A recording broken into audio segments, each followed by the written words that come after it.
All Odisha BPUT student association एबे तार 3टी जाक संघर नूतन कर्मकर्ता चयन करिछि। एही परिप्रेक्षी रे महाबुद्ध सोसाइटी ऑफ इंडिया ठारे एक सभार आयोजन करा जायथिला।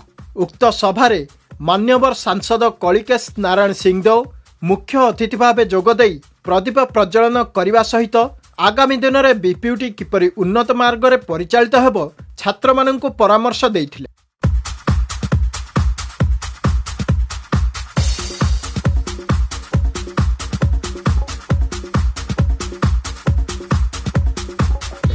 अन्य माननक मध्यरे श्रीजुक्त किशोर छोटराय, सरोज दास, सुनील चंद्र षडंगी एवं सिलन न्यूज तथा Silan technology CEO engineer Trilochan Tarai सम्मानित अतिथि भाव जोग देइथिले।